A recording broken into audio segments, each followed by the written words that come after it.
Good afternoon. For those of you joining us in Asia, good morning if you're in Europe, Africa, the Middle East, or even for early birds, very early birds in the Americas. A very warm welcome indeed to this, the second in our Blue Recovery series, which is part of the Economist Group's World Ocean Summit and initiative. I do, of course, hope you're all very well and safe, as we say in these very odd times, and in hopeful anticipation of some return to normality. I do look forward to seeing you in person at our next World Ocean Summit and Expo in March 2021 in Lisbon, Portugal. Should all the stars be aligned by then, I hope they will be. For now, though, thank you very much for taking the time to join us today. My name is Charles Goddard. I'm the editorial director at the Economist Group. I'm also overseeing our initiative on the ocean. For those of us that joined us in the first session, let me just recap. Almost a month ago now, we explored the complex challenges faced by countries and by businesses hoping to build back better and more sustainably, and how their ocean economies and the related sectors and communities affected by what is really an unprecedented, extraordinary economic slowdown caused by the COVID-19 pandemic, how indeed they could potentially build back to, how they could do so, how they could build back better. Is this the second part of the series? We're going to explore the role of science, technology and innovation in promoting a sustainable recovery from the pandemic. And we're also going to look more broadly at the transition to a sustainable ocean economy, and indeed how science, technology and innovation are contributing to that. I think it's generally spoken about a foundation of science, foundation of shared science, and a vibrant ocean and innovation ecosystem, including innovations in finance, are often spoken about as essential pillars for supporting the sustainable blue economy. And I think a particular challenge will be, now that the ocean is a focus of growth plans for many economies and for many companies, how science innovation can help ensure we no longer continue to degrade the health of the ocean, and how importantly, I think, science innovation can help the ocean recover. Today, we're going to hear from six very distinguished ocean leaders, experts, and entrepreneurs on the importance of a new collaborative science for the ocean and on the links between science, technology, and innovation. Before we move to that panel discussion, I had the pleasure earlier of speaking to Japan's Minister of the Environment, Shinjiro Koizumi. The minister has been among those leading calls for a new sense of urgency in Japan and indeed globally around a range of issues, from climate change to plastic leakage into the ocean. So we'll move to that in a second. But first, let me just recognize and thank warmly the Nippon Foundation and the Sasakawa Peace Foundation for supporting this series. Their long-term vision for the ocean, a healthy ocean, and indeed their support of, particularly their support of science, I think continues to be an inspiration. I'd like to ask the president of the Sasakawa Peace Foundation, Atsushi Tsunami, to make a few opening remarks before we move to the minister. Appreciate it. Thank you, Charles. Good evening and good morning to you all. I'd like to warmly welcome you to the Economist World Ocean Summit inside our second webinar entitled Science, Innovation, and Blue Recovery that we jointly organized with the Nippon Foundation and Economist Group. Once again, I'm Atsushi Tsunami, the president of Sasakawa Peace Foundation, and as well as president of the Ocean Policy Research Institute. I'd like to make just a brief opening remarks. At the first webinar held last month to commemorate Japan's Marine Day, both President Remy of Palau and the Chairman Sasakawa of the Nippon Foundation underlined the importance of bolstering collective actions to tackle mounting threats and challenges faced by our mother Russia. Coronavirus has inflicted unprecedented socio-economic damages to the world. While we have been striving to overcome COVID-19 and pursue blue recovery, we have witnessed recently a man-made disaster that devastated the country of natural treasures, Mauritius. People of Mauritius, with the support of France, India, Japan, and others, strive to salvage a renowned marine and coastal areas from 1,000 tons of spilled oil. And we are currently working on a plan to mobilize and consolidate our support and wisdom to facilitate recovery of Mauritius from this tragic disaster and ensure to prevent the reoccurrence of such a disaster. At today's webinar, we have our honor of having presence of Mr. Shinjiro Koizumi, Minister of the Environment of Japan.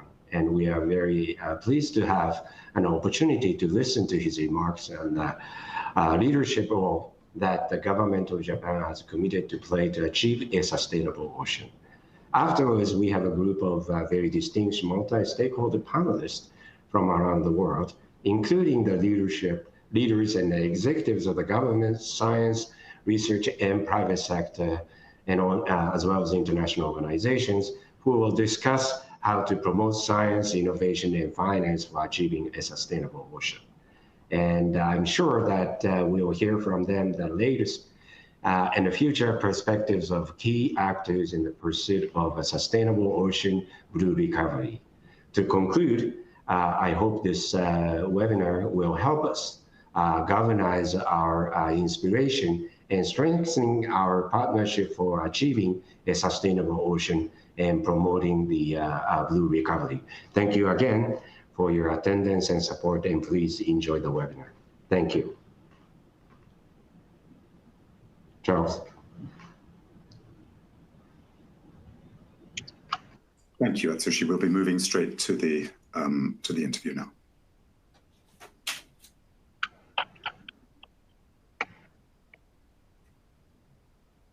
I'm really delighted to offer a very warm welcome to Shinjiro Koizumi, Minister of Environment in Japan, to the second in our Blue Recovery series. Minister, I understand you have a few thoughts that are front of mind for you in relation to the environment and the ocean. Could I ask you just please to make those thoughts? Thank you. Thank you, Charlie. First of all, I would like to express our great concern about the marine pollution caused by the oil spill in the Republic of Mauritius. This country is a treasure house of biodiversity with coral reefs, and tourism and the fishery a lifeblood of its economy. I regard this accident as a serious threat which could lead to biodiversity loss. The Ministry of the Environment Japan dispatched officials and experts. We will make our utmost efforts to tackle the disaster, as it could result in the threat to biodiversity, a fortune for all humankind. The spilled oil has drifted ashore over a large area, and how it affects the cleanup operation and impacts the environment need to be assessed.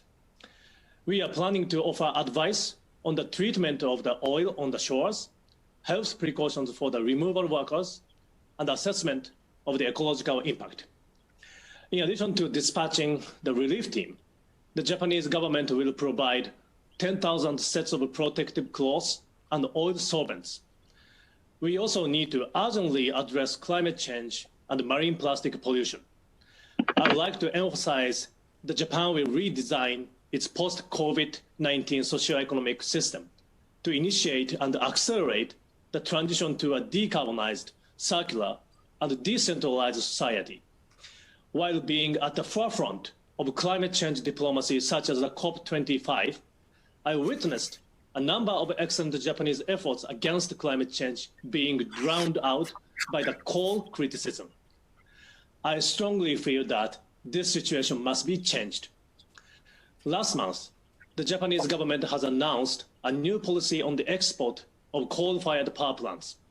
The government will not, in principle, support the coal-fired power plants planned in the future in countries where the government of Japan does not have complete knowledge about their energy circumstances and the challenges, as well as their policies towards decarbonization. The strategic policy for the overseas expansion of infrastructures aims at promoting export of infrastructures under economic cooperation with the government of Japan.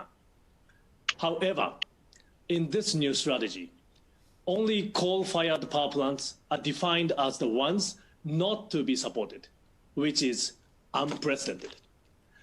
In addition, I will have the honor of hosting an online ministerial meeting on the 3rd of September, fully supported by UNFCCC Secretariat and based on the COP model, open to participation from any willing country. This virtual platform will allow all participating countries to share their experiences and views on climate actions and environmental protection measures in the context of recovery from the COVID-19 pandemic. Along with tackling climate change, it is our mission to leave a sustainable and healthy ocean and world to future generations. To this end, solving the problem of marine plastic pollution has become even more important than ever. At the G20 summit, Japan proposed the Osaka Blue Ocean Vision, in which we aim to reduce additional pollution by marine plastic litter to zero by 2050. I am pleased to announce that it has already been shared by as many as 86 countries and regions, going well beyond the G20 boundary and approaching half the world. However, we should not be complacent about this result. This vision should become a universal one, as this problem requires a global solution. Japan is proactively tackling this issue based on the G20 implementation framework for actions on marine plastic litter. We share many outstanding initiatives and accumulate scientific knowledge. Our efforts in taking the lead in the field of monitoring and data compilation activities among the G20 peers have been particularly notable. Let's get united so we can make a difference for the future. I strongly hope that active discussions at this webinar will bring us 1 or 2 steps closer to solving the problem of marine plastic litter. Thank you. Thank you very much, Minister, for those comments.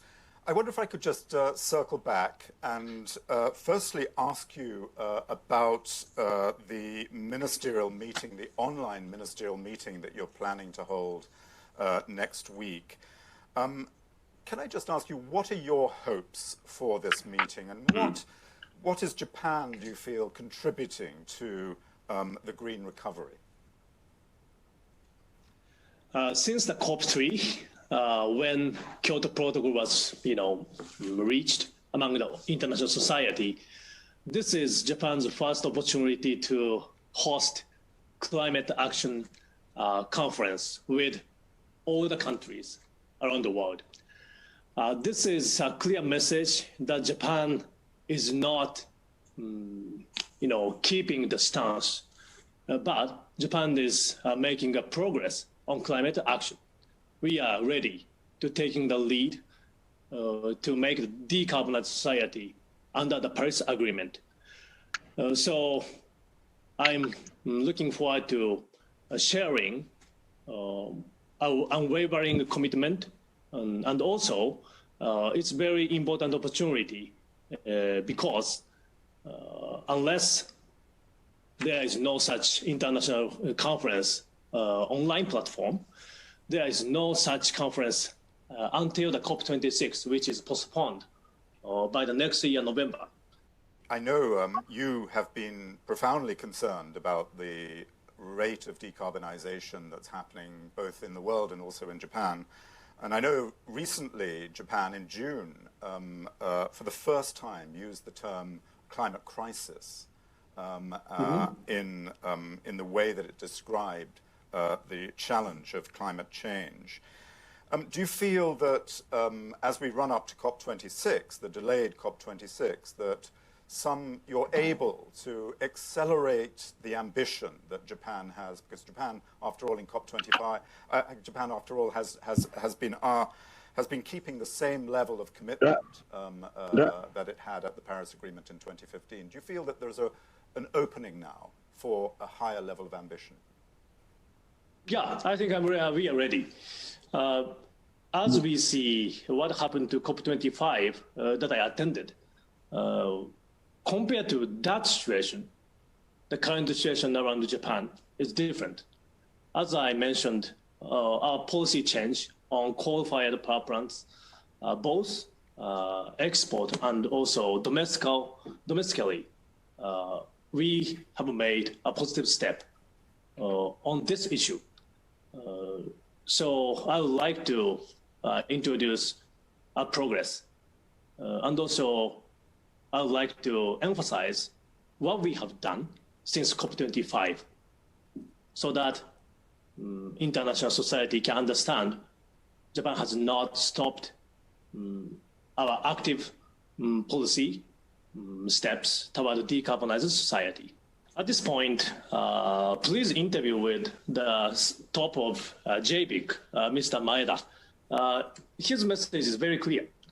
After the announcement from the Ministry of Environment of Japan and the government of Japan that we are going to change the export policy on coal-fired power plants to outside, Mr. Maeda has said that it may be not going to happen.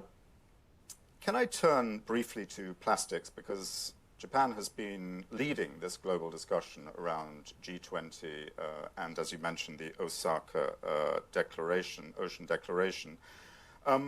You mentioned the G20 implementation framework that is likely to be addressed and potentially released at the G20 meetings in Saudi Arabia.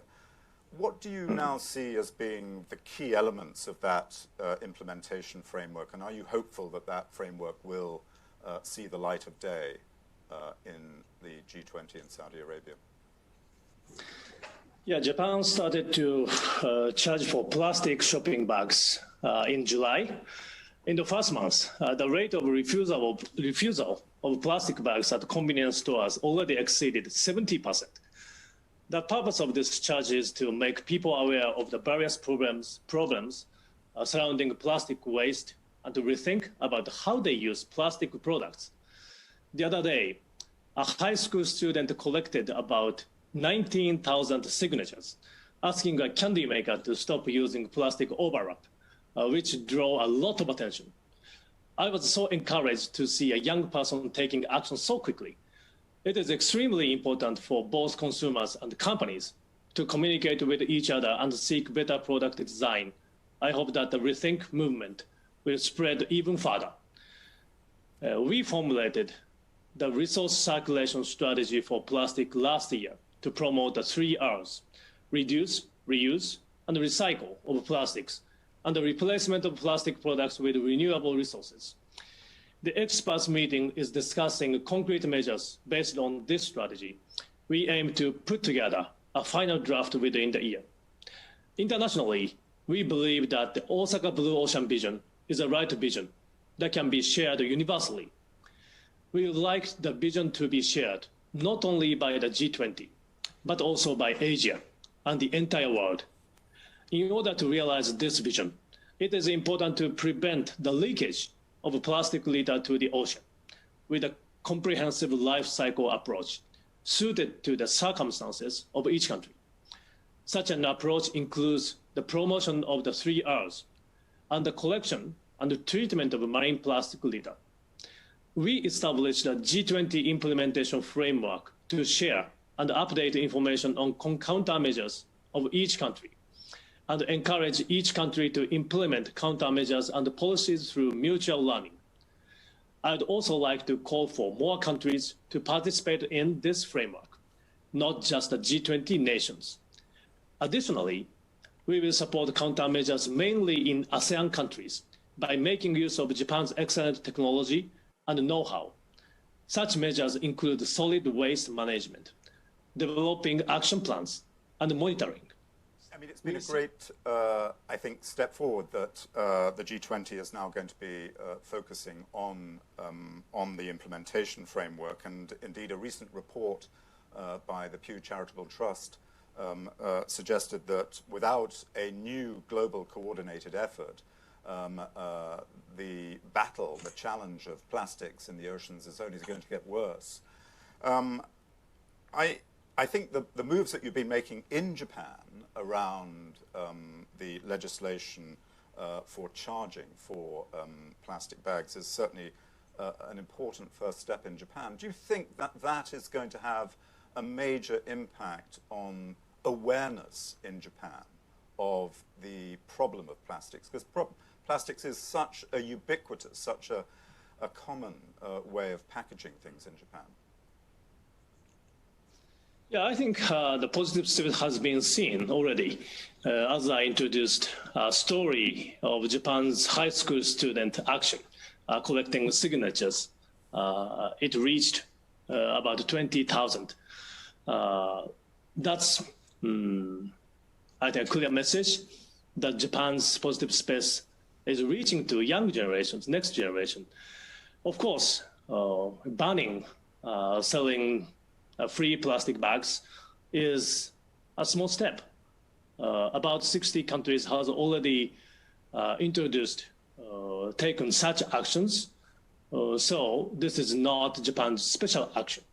But we have just started a discussion with the Ministry of Environment and the Ministry of Economy, Trade and Industry to make more concrete policies on plastic as a whole. So, as I introduced our policy change on coal-fired power plant, Japan has made also another step, positive step, on plastic. Can I just turn briefly and finally, Minister, as I know you are extremely busy today, to this question of marine biodiversity and to the meeting of the Aichi targets, Target 11. Japan, I know, has made some changes to its environmental protection legislation in relation to marine protected areas. Can I ask you, is Japan going to meet its 10% target by 2020, by the end of this year, for the Aichi Target 11? Yeah, we sympathize with the need to strengthen the conservation of marine biodiversity in the world and think it is necessary to work toward this goal on a scientific basis. Last year, Japan revised the law and introduced a new system for conserving the natural environment of the offshore. We are making adjustments toward the designation of the offshore area around the Ogasawara Islands, which has been regarded as a priority and preemptive conservation area since the revision of the law. We anticipate that this will achieve the Aichi Biodiversity Target 11. I understand that the discussion of the post-2020 Global Biodiversity Framework, which is the next goal, a global framework after the Aichi Biodiversity Targets, includes various contents such as the proposed target, which is your question. Japan will actively participate in and contribute to the discussion. We will continue to work on appropriate conservation and management of marine biodiversity. So one just final question regarding that process at the Convention for Biological Diversity, the CBD, coming up. The science is now saying, and you mentioned that there are higher targets, the science is now saying that in order for the ocean to recover and to sustain its health in the long term, we are going to have to protect much more than just 10% of the ocean, but up to 30% of the ocean. And there is a target that is being looked at, 30% of the ocean by 2030. Is this something that Japan would consider? Yeah, as I said, we sympathize with the need to strengthen the conservation of marine diversity in the world and think it is necessary to work toward this goal on a scientific basis. You mentioned 10% and also more ambitious target. We need to continue to work on what we can do with other countries. And next year, COP15 is coming in China. So we start discussion inside the government and inside the ministry, what we can do for the next year. Minister, so let's see. We look forward to those, the outcomes of those discussions. We look forward, we hope, to some greater commitments in Japan. But I want to thank you very much for joining us for this, the start, should I say, of the second of these Blue Recovery Series webinars, and wish you very well. Thank you very much. Thank you, Charlie. I hope we can get together, not virtually next time. I do maybe hope, in Japan. I do hope so, Minister. Thank you so much for taking the time. I understand your time is extremely limited, and we look forward, I hope, to be able to travel to Japan again soon.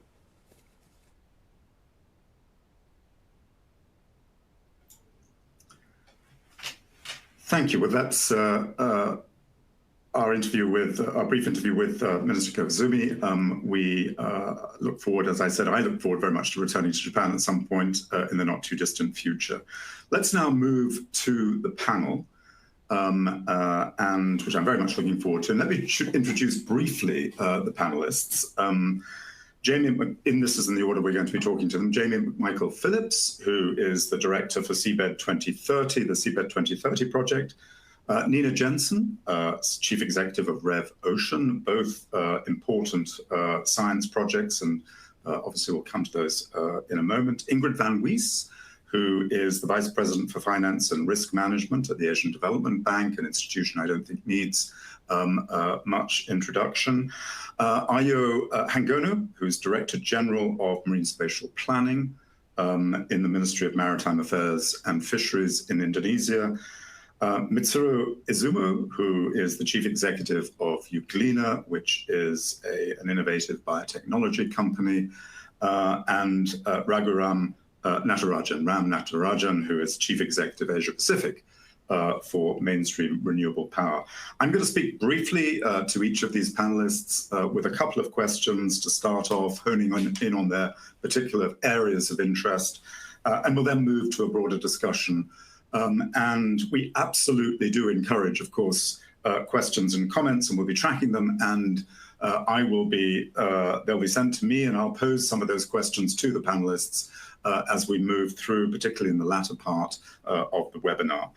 We'll also be posing a couple of poll questions of our own. So let's begin with the first of those poll questions now, if I can. Oh, sorry, just one thing. For those questions from the audience or comments from the audience, please use the questions box, the Q&A box that is there on your screen.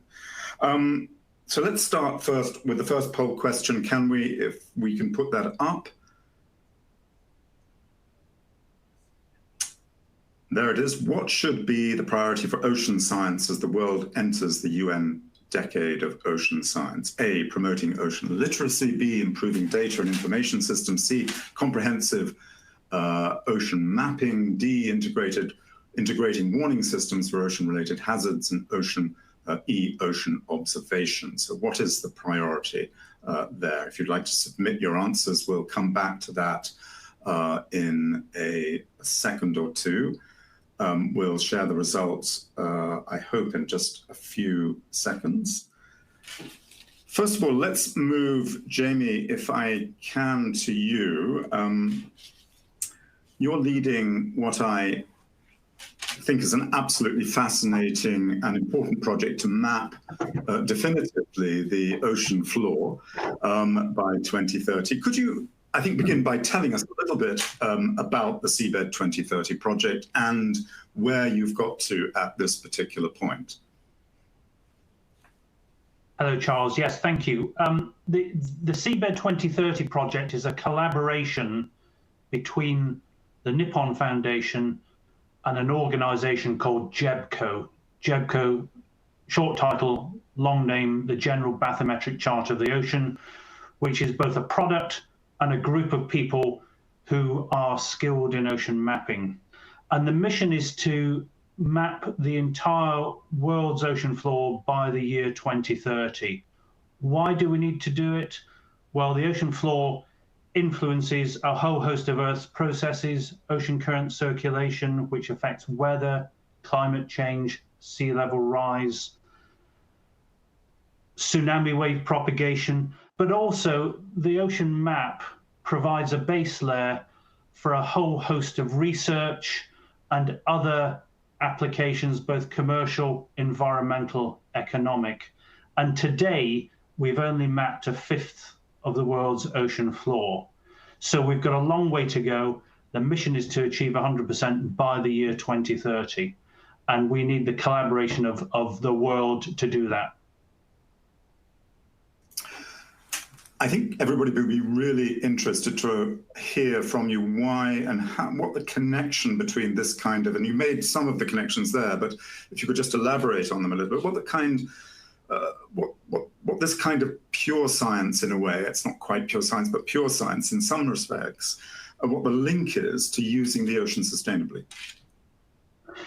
Well, to be able to use the oceans sustainably, you need to know its shape, its format, its characteristics, both physical, biological, and you can't do that without a base map. You wouldn't set off on a journey without an adequate map.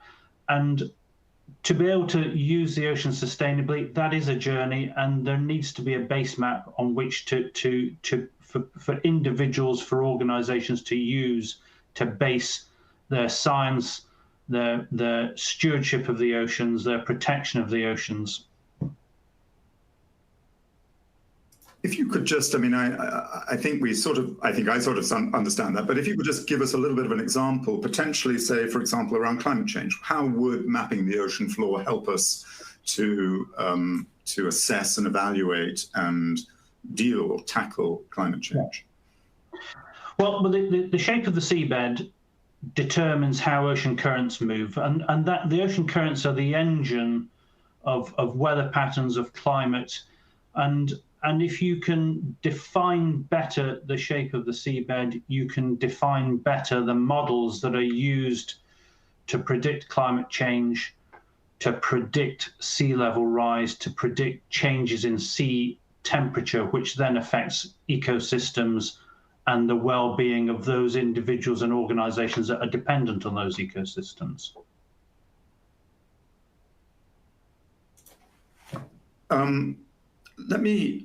One of the challenges clearly is getting such a vast space mapped. And obviously you're going to need partnerships, you're going to need additional information, other information that's out there that's perhaps been collected by companies, by oil and gas companies, by renewable energy companies, and so forth. How, and as you move into the next stage of your research, how are you going to build some of those partnerships? And is it easy to build those partnerships?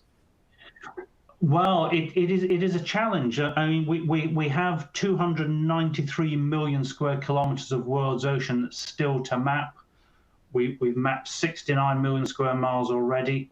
We've got a tight deadline, and we need true collaboration. So that is across all levels of society. We need buy-in from governments who gather seabed depth information for a wide variety of reasons: safe navigation, defense and security purposes, and we need that information. We also are fully aware that industry, on behalf of a wide range of clients, collects depth information. Some of that is embargoed for obvious commercial, economic research reasons, but once that embargo is lifted, we need that information to be able to add to our mapping effort. And we also need the support of individuals. Anybody who goes to sea in a vessel more than likely will be carrying a navigation echo sounder. We need that to be plugged into a data logger. Plug and play, we can use that data. And again, it all adds to building that picture of the seabed that is so important in providing that base map for others to use. So it is a true collaboration, and we need everybody to play their part. And just finally, before we move on, I assume that this project is profoundly connected into the UN Decade of Ocean Science. Perhaps you can just tell us a little bit about how that works. Oh, absolutely. And of course, one of the goals of the UN Decade of Ocean Science is to have a fully mapped ocean. And the Seabed 2030 project, which started back in 2017, is absolutely complementary to that. So what we produce will be publicly available for all to use, whether those are individuals who are working on Decade of Ocean Science, whether those are individuals working on private research or public research. So absolutely, that information will be made available and is complementary to all those activities that individuals and organizations are active in now. Thank you, Jamie. Let me just come quickly to the poll results for the question, what should be the priority for ocean science as the world enters the UN Decade of Ocean Science? And the results are, well, not surprisingly, you'll be happy to hear this, Jamie, and I think Nina, data, 34%, ocean literacy, 29%, warning systems, 16%, ocean mapping, well, sorry, data is important, so ocean mapping, unfortunately, Jamie, comes down a little bit further, ocean mapping, 14%, and ocean observation, 7%. We'll come to another question in a moment, but Nina, I would like to come to you if I could, because from one inspiring project, scientific project to another, I think, let me ask you, as CEO of RevOcean, where indeed, and this is part an extraordinary ship and part, I think, a really ambitious science-led project to change the way that we think of and use the ocean. Can I just ask you where, indeed, you are? Has COVID interrupted your plans to launch your new ship? And indeed, where are you on the launch of your program?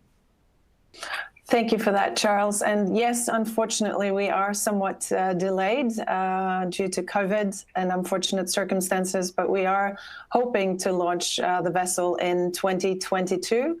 As many of you may know, we are currently building the world's largest and most advanced research and expedition vessel that will be offered as a free platform for scientists and ocean enthusiasts from all over the world to create solutions to ocean problems. So in many ways, what we want to do is improve our knowledge of the ocean, make that knowledge more readily available to decision makers and others, but also, and most importantly, turning it into concrete solutions. So in many ways, we are combining science, innovation, and technology in one initiative.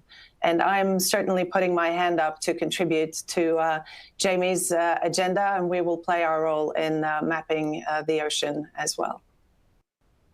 I believe this week is a very important one. Did I see that the ship, in fact, is taking its very first voyage? Is that right? Its very first self-propelled voyage?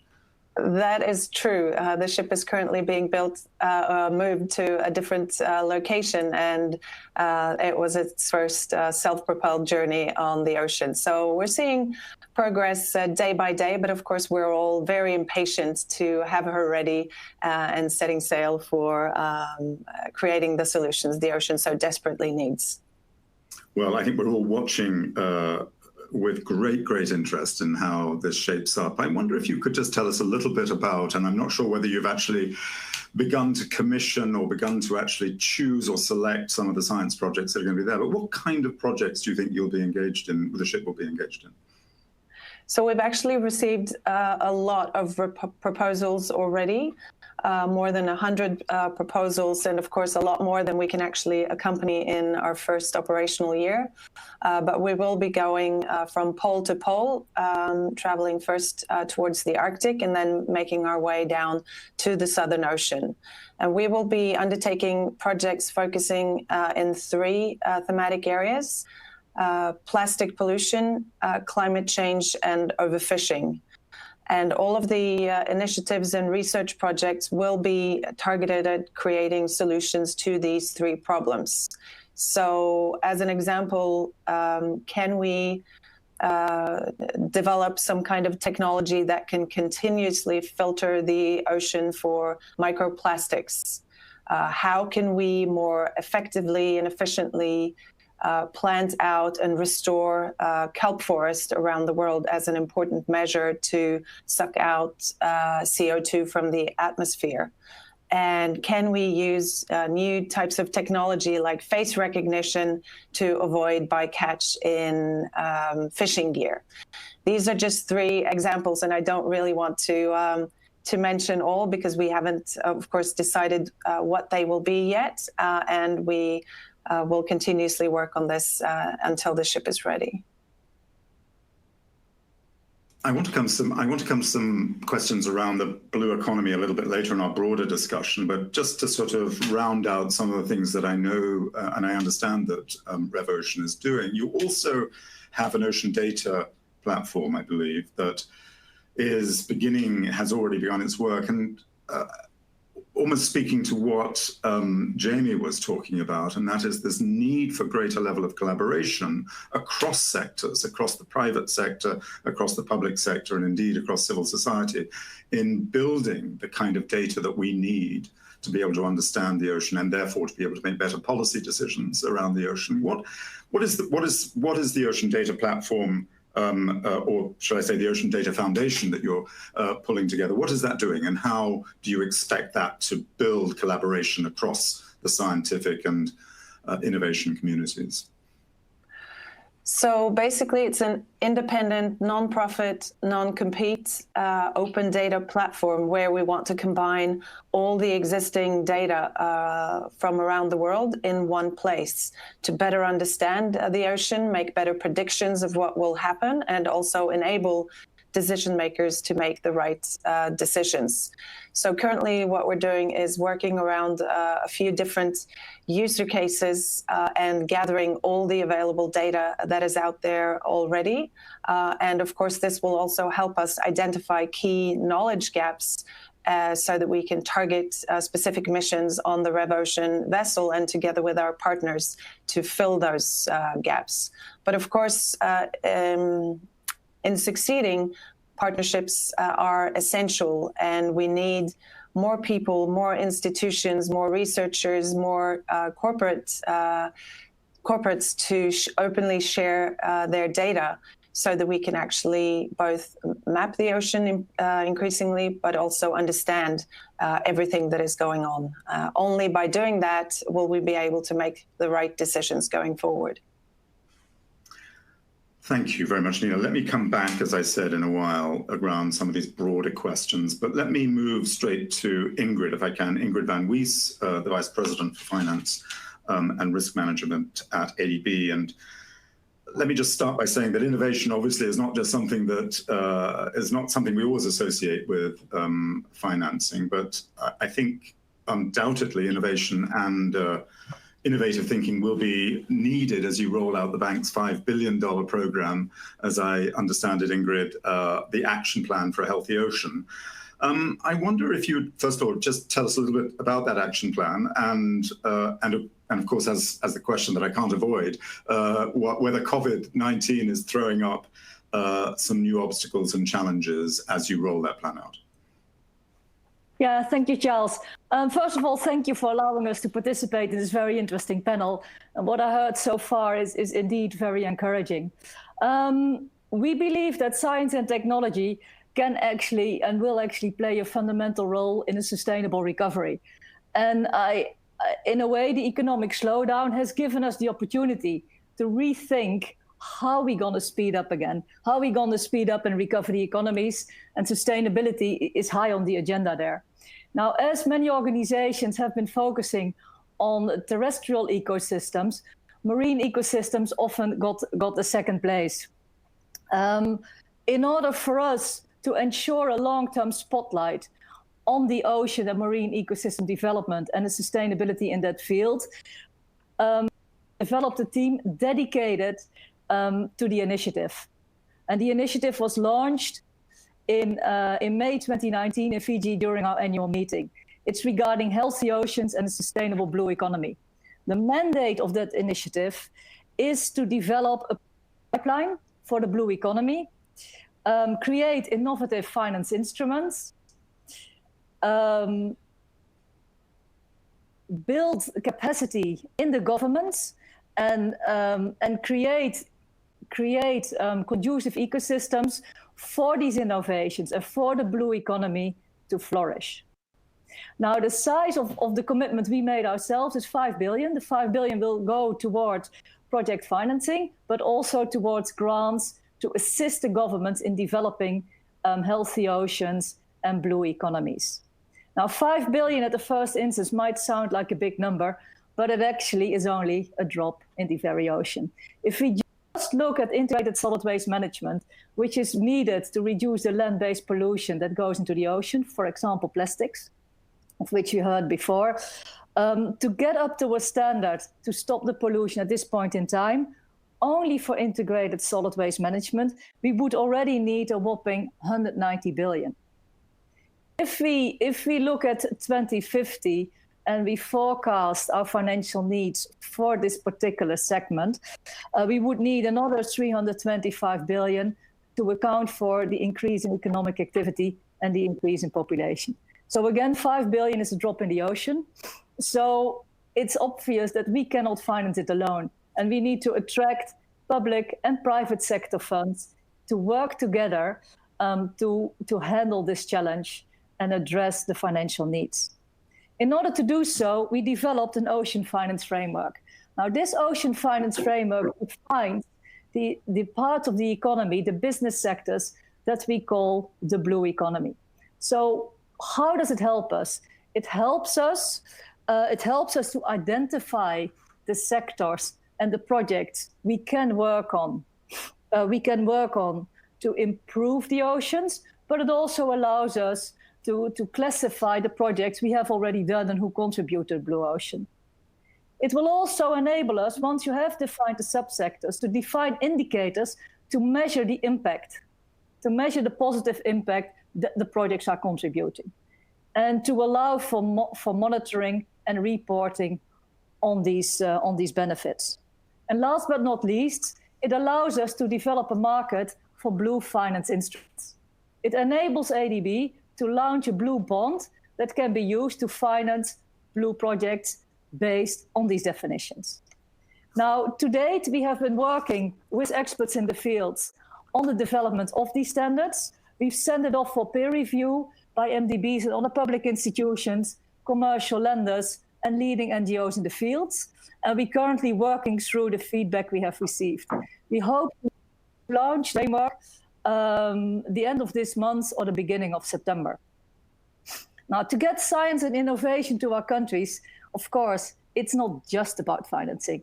It's about financing and working with the governments to create conducive ecosystems, to give a good grant and a good basis for these innovations to start working, to remove the disincentives for such developments and increase the incentives. Now, I would like to close this first question with a nice example what we're currently working on technology transfer to countries. And as an example, I would like to take Kiribati. Kiribati is a small island state based in the Eastern Pacific.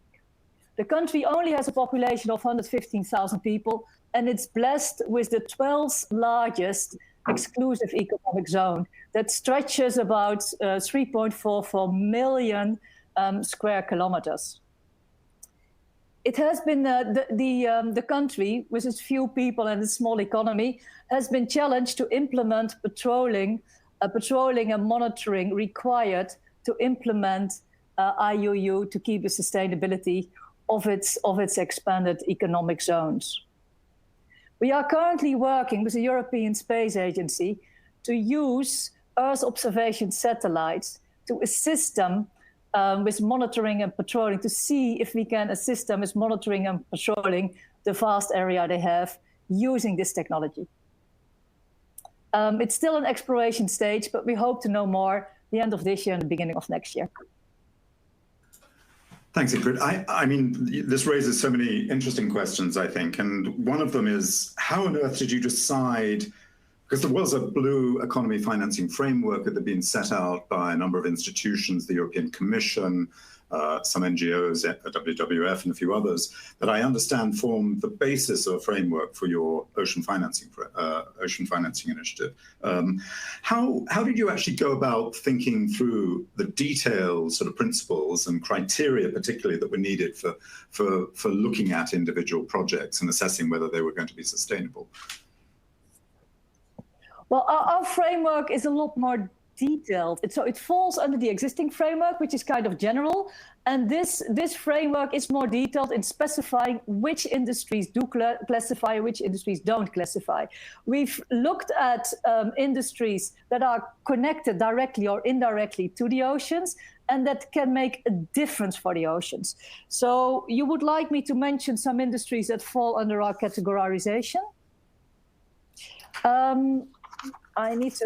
I have it. So what we've done, we've broken up the industries in kind of three categories. One category is ecosystems and national resource management. Under that, we look at coastal, marine and river systems, fisheries and the seafood value chain, and last but not least, sustainable aquaculture. The second area is pollution control. Under pollution control, we look at integrated solid waste management, water waste management, and sewage treatment, to give you some examples. So it's urban and rural projects to contain the waste management. It's also rural and urban sanitation. And last but not least, there's of course the development of infrastructure. We're looking at the resilience of coastal communities, using the natural barriers such as mangroves and coral reefs, and strengthening those, integrating them in the design. There's also, of course, the ocean industry. We need to talk about shipping. It's the greening of the ports and the greening of the shipping lines. And last but not least, renewable energy offshore, where they have a direct link to the oceans. And I think what also I think is a very nice development, that technology and economies of scale that came with it is actually making offshore renewables, especially wind, almost grid parity in Northern Europe. We're not that far yet in Asia, but I think it will just follow in a number of years. Well, we're coming to offshore renewables very shortly, and we can talk about that with our panelists then. Can I just, one last question briefly, if I can, because I'm conscious that we're moving slowly through all of this. But investable projects, one of the challenges that I think the ocean space faces, particularly with sustainable investments into the ocean, is what seems to be a lack of clear investable projects. How are you going? Is there a need? What needs to happen for us to be able to surface some of those investable projects so that we can actually identify and then start to understand how we might invest in them? That's right. There seems to be a conundrum. People on the ground say we need financing for our project, but we cannot find it. And the financiers say we've got a lot of money for you, but we are not able to spend it. We cannot see the project. So the obvious difference is in the risk perception and the availability of the non-regular capital they need. So what we have been doing and what we will be doing for ADB as well, it's part of our Ocean Partnership Facility, is set up a larger facility that brings different stakeholders together. It's a facility that will be funded by different shareholders, public and private sector. Public sector, it could be the large MDBs with concessional funding or grants. It can be the private sector in different areas, and of course the stakeholders. Different types of money come in, a fund that can provide a long-term commitment and long-term instruments with concessional funding in the forms of subsidies, grants for startups, for early stage companies, or to kick off an industry in the early stages. The facilities we're thinking of, it could be things like credit enhancement to de-risk the investment risk for the private sector. It can be revenue enhancement through, for example, blue credit. It could be early stage capital. It could be carbon credits for part of the revenue enhancement. There are many facilities possible. So we are setting up that fund for ourselves. We've already piloted that fund as a regional fund It's called the ASEAN Catalytic Green Financing Fund. It has been raising over 1 billion to provide financing to different blue and green initiatives. Thank you very much. Yeah, sorry, the last thing I wanted to say, these facilities catalyze private sector investments by de-risking the project finance. And I think that's one of the great challenges, isn't it? Trying to get private sector investment into what generally are quite into innovative investments. And I guess that's one of the challenges that we'll come to in a short while when we talk about renewable energy too. Ingrid, thank you very much indeed. Let's move straight to Aryo Hangono from Indonesia, from the Ministry of Maritime Affairs and Fisheries, as the DG of Marine Spatial Planning there. Thank you, Aryo, very much for joining us. One of the themes that we have seen globally from your ministry has been, tackling the need, should I say, for greater levels of sustainability in fisheries in Indonesia, and in particular tackling IUUs, illegal, unreported, and unregulated fishing in Indonesia. I mean, we've had a very, very prominent former minister who blew up boats famously in Indonesia and did have a major impact on that. But can I just ask you, post-COVID, or as we're trying to move out of COVID, are you appreciating a change in the way that you're focusing around the management of sustainable fisheries in Indonesia? Have you, in a sense, evolved your strategies around this? Yeah, thank you, Charles. So with the new ministries, I think for the IUU fishing, combating IUU fishing, there's nothing changed. We continue to eliminate the IUU fishing in Indonesia. So I think since November last year, until today, we already apprehend about 71 illegal fishing vessels. And I would like also to respond to the current situation in Indonesia. We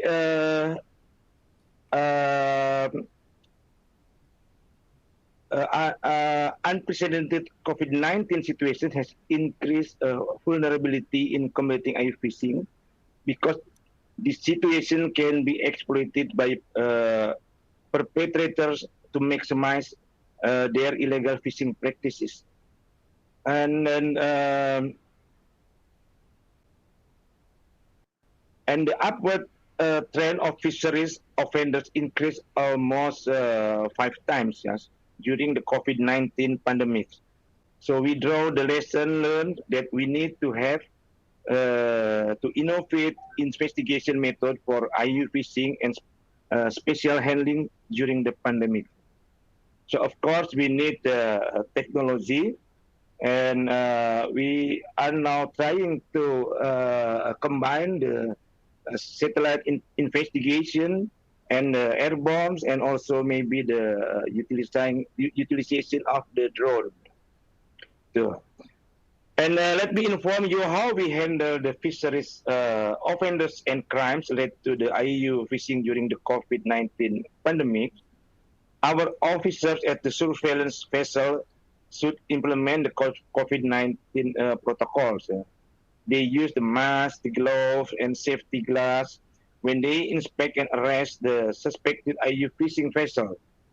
And then they have to check the temperature and spray disinfectant before sending the suspect fishing vessel crew to the fisheries investigator. So the crew health condition will be examined and quarantined for 14 days at the temporary shelter, the deterrent center. So we apply physical distancing procedure when we examine witnesses, potential suspect, expert, and translator. If the expert or translator are outside the area, then the inspection will be held online, by video conference. And then within 30 days, the investigator submitted the file, the case of the prosecutor. If we find the crew are sick and indicated COVID-19, then we will coordinate with local health authority for intensive quarantine and necessary health prevention action.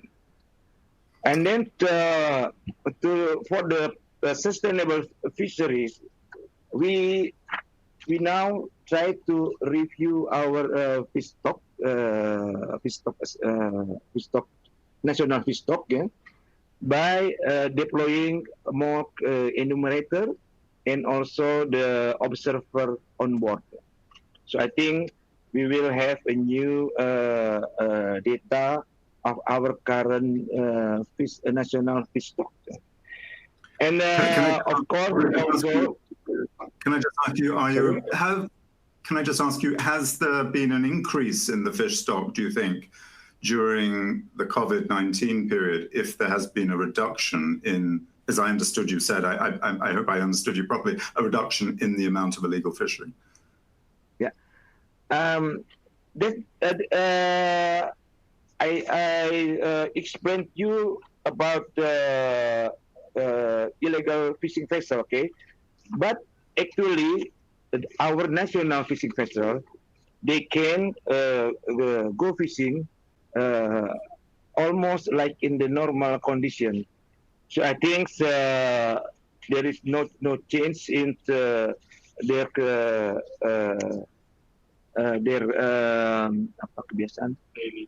daily activity. Yeah.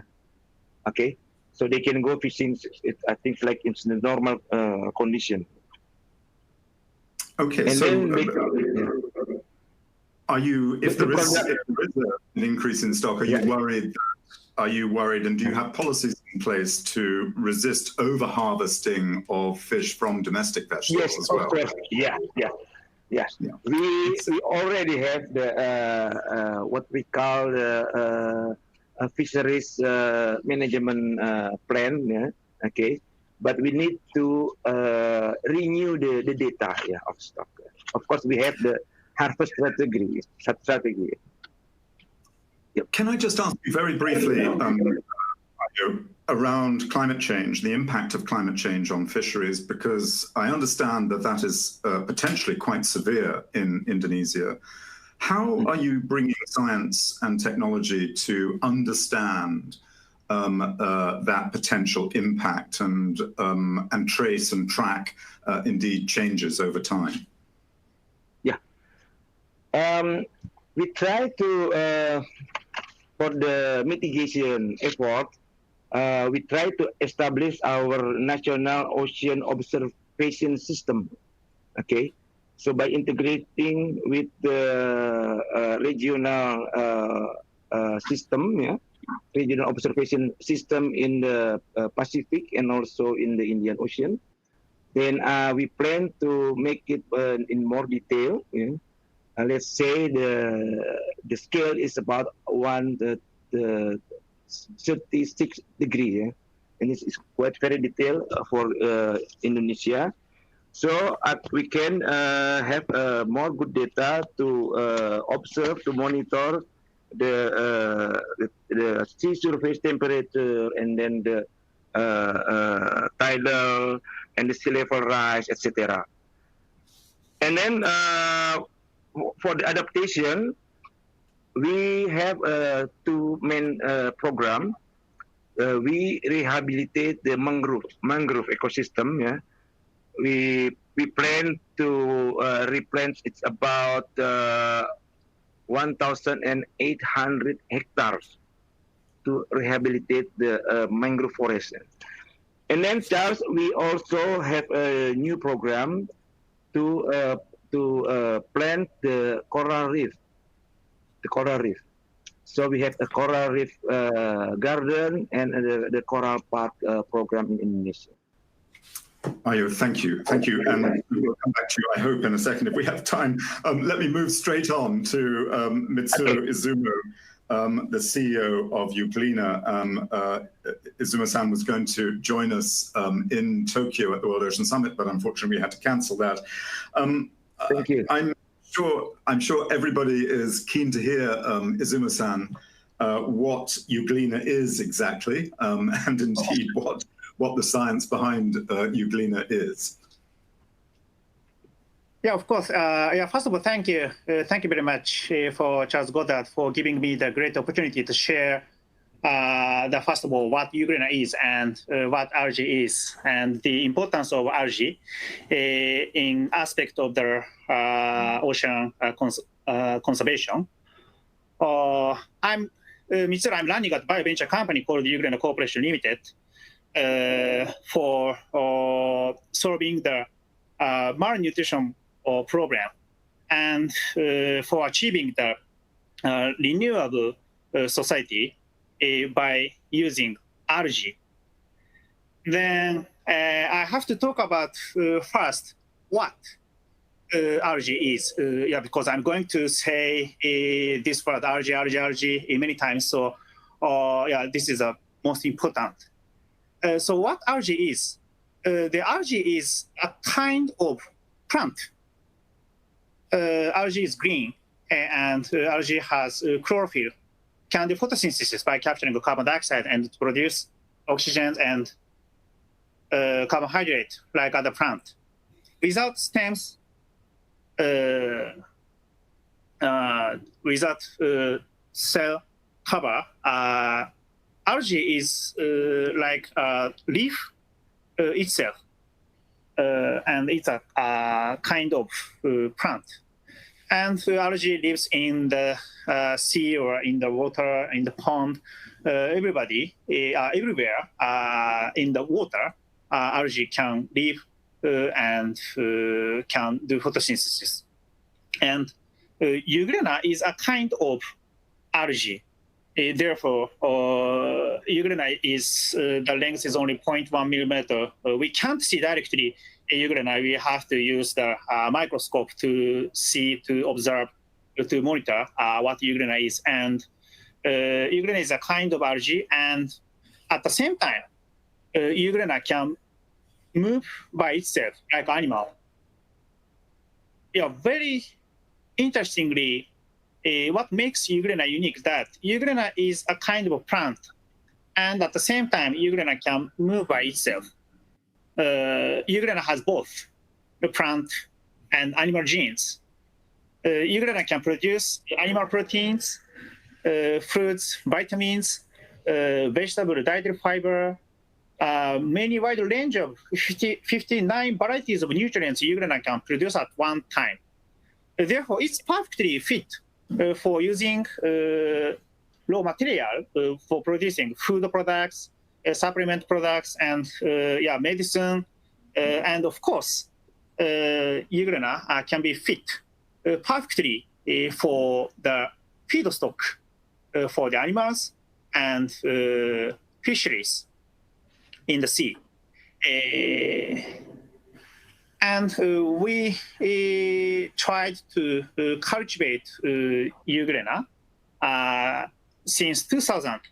And it's very difficult to cultivate in a pure sanitized way because euglena is in the food chain pyramid. Euglena position is absolutely the most bottom. Every kind of bacteria, planktons, insects, birds, and human beings, they love to eat euglena. Therefore, very easily can be easily affected by the other animals or insects or bacteria. So it's impossible to cultivate in a pure sanitized way. But 2005, we have succeeded to cultivate euglena in a pure sanitized pond factory. And still, we are the only company to cultivate euglena and produce algae products, many wide range of algae products to the people. We are still the one and only company. Then I'd like to talk about the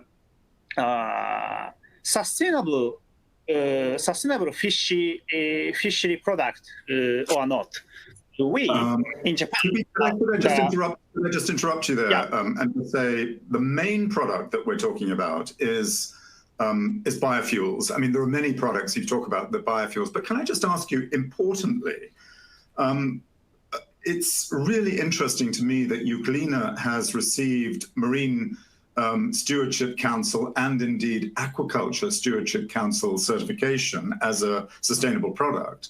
And the production, of course, of that, as you say, is rather unique to you and to your company. But what did actually why did you decide to go for that certification, and how difficult was it to get that? And what does it mean for Euglena? Yeah, that's a point. In Japan, so the people and customers don't have any clue this product is sustainable or not. I mean, the ASC Aquaculture Stewardship Council label or logo, or MSC label and logo. These labels are very popular all over the European Union countries.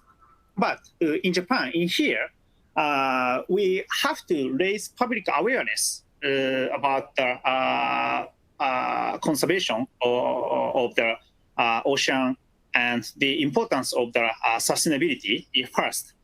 So we have decided to apply our company product such as Euglena drink, Euglena powder, raw materials for producing supplement or medicine, or mainly the Euglena feedstock for animals or fish. All the company's products should be fit should be cultivated in a manner of sustainable way. Then 2018, the company I have decided to apply for the ASC Aquaculture Stewardship Council certification, should be labeled on every product the company produces. But interestingly, since its launching, the ASC launching in 2010, the ASC Aquaculture Stewardship Council certification has covered fish species and shellfish. But there were no certification or standards for algae. And the algae, how much important is algae in the aquaculture business? Algae products. Can I just stop you there, because I do have to move on, but what you've just said I think is really important. Algae is actually an under-recognized feature of our aquaculture environment, and I think a hugely important one. Can I come back to you in a short while, Izuma-san, because I need to just move straight on to the last speaker, and I do apologize, Ram, that the last speaker this time is you, but you and your company, Mainstream Renewable Power, really, I think, are doing something quite new and innovative in Asia, and that's putting up a renewable wind farm, in this case, offshore Vietnam.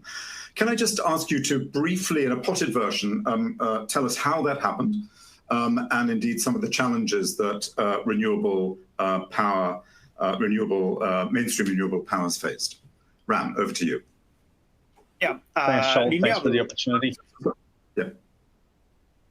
Thanks, Charles. Thanks for the opportunity. So yes, as you've said, Mainstream Renewable Power have been globally developing a lot of renewable energy projects, predominantly offshore wind projects, and have developed the largest offshore wind farm globally that is in operation, the Hornsea 1 project in the UK coast. We really started in Asia around 4 years ago. We looked at various markets. Certainly Vietnam was a market that caught our eye due to the fundamental energy demand. It's one of the fastest growing markets in the region, and at the same time having specifically massive energy demands in a short period of time in the 2020s. Given post-COVID as well, where there's a lot of manufacturing relocation to Vietnam happening. We are developing what will probably turn out to be one of the largest offshore wind farm in Southeast Asia. It's a 1,400 megawatt offshore wind project that will be built in multiple phases.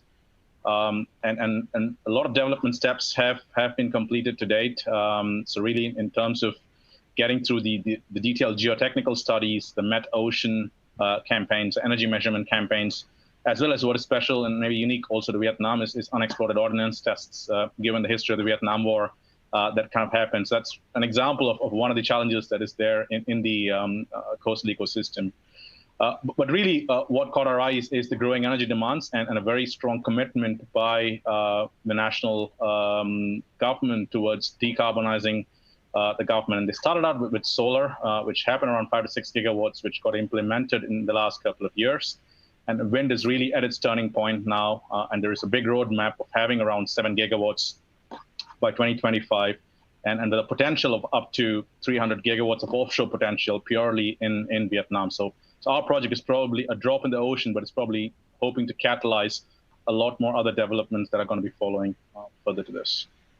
So one of the really interesting challenges that you faced right early on was this lack of any permitting around processes around renewable energy. And I mean, I can imagine in any country, those are enormously difficult things to put together because, and Vietnam is stepping into that space now. How did you manage to put together the various ministries and authorities that were needed to do that? Was it I assume it was a fairly lengthy and complex process, although, you know, perhaps looking at the way and how quickly this has all happened, maybe it wasn't. No, again, I think it is, as you rightly put, for any market, it's a complex challenge to manage, given the various stakeholders that are involved, and particularly in the coastal ecosystem. Again, starting from defense to maritime economy, as well as the electricity and the energy generation aspect of it. So in Vietnam, there is roughly 13 to 15 ministries that are involved in various stages of development in terms of those permitting. Again, we entered into the market where there wasn't as advanced permitting mechanism as we're seeing probably today. They've kind of gotten their act together, but really worked independently with the various stakeholders to be able to put together this project. And again, continuously de-risking and at the same time advancing, I would say, the information landscape there. Again, leaving alone the ministries, I think there is also an important element of getting the community and the stakeholders, namely the fisheries, in it together as well as the provincial industry players in combination. So it is a project that has been evolving, various changes along the way, but at the same time has been constantly progressing and will be in time to start construction next year if all goes well, at least the first phase of it. And you of course, I mean, without Vietnam itself being aligned around wanting to shift its energy policy towards greater levels of decarbonization or more rapid decarbonization of its energy sector, obviously that is a critical component of this. So there has to be a driver in the government, in the policy sector, to want to do this. But can I just ask, I mean, you mentioned that there are plenty of challenges, among them offshore ordnance and, you know, sort of challenges of the South China Sea generally, the geopolitical challenges of the South China Sea generally. What about civil society, and what about other sectors that use the ocean space there? How have you worked and managed to work with, say, for example, the fisheries and the aquaculture sectors to ensure that their interests are taken into account as you begin to build this out? Yeah, so Mainstream operates by what is called as a global development standard. It's more of an in-house standard, but takes into account the best practices across globally, be it the IFC and the World Bank principle, as well as the Equator principles that becomes the backbone of it. Some countries here in Asia probably don't yet have the standards that are there set up yet, because it's still early days in terms of developing the marine ecosystem, particularly for renewable energy. We've certainly used the global standards and the best practices that are, again, UK being a classic example, because probably it's home to the majority of offshore installations globally.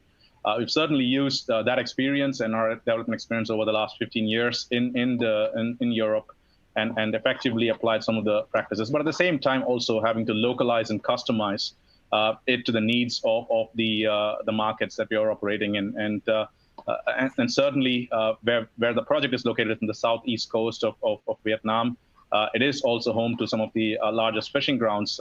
So again, working hand in hand to create. I mean, at the end of the day, an offshore installation over the long term, if adequately understood, could also be a nice ground for the marine habitat rejuvenation per se, creating small ecosystems per se within it. I think there are some short-term topics that had to be worked out, but at the same time, again, one example that I could cite is effectively creating fishing zones as well as kind of where we would like it to be prohibited given the safety concerns that are there, but at the same time, upgrading the boats and so on for the fishing community to be able to go further offshore to take advantage of those fishing areas.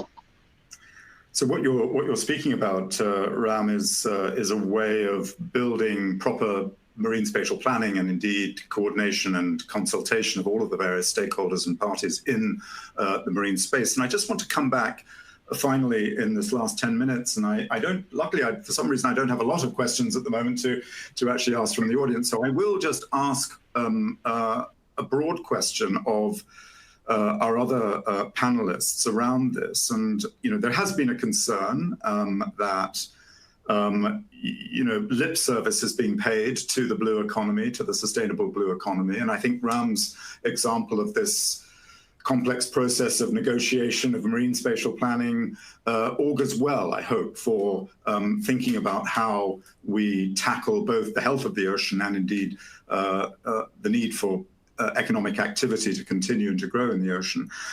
Can I just ask this question? How then, in that context, and perhaps Nina, I can come to you first, is it possible to ensure that science and good policy making go hand in hand? Nina, can I come to you? Well, I think any future decision regarding business development and the blue economy has to be based on solid science and, of course, good governance. And seeing the state of the ocean at the moment, I think, all of those that are desperate to really develop new ocean industries need to consider how to restore the damages that we've caused in the ocean first. Only in our lifetime, over the past 40 years, have we lost more than 40% of life in the ocean, and the situation is escalating. So if we want to produce more energy, more food, new medicines from the ocean, then we need to start with restoring and rebuilding, and then we can develop new initiatives. And as I said, this has to be based on solid science, identifying key knowledge gaps and dealing with those, and putting that knowledge into good use and enabling better decision making. Thank you. And I'm just going to pose that same question, if I can, to Ingrid. How is the bank thinking of funding the kind of evidence base that is needed in order for good policy making to happen around the Asia region, and indeed for good decisions to be made around investment? Ingrid, you might need to unmute yourself.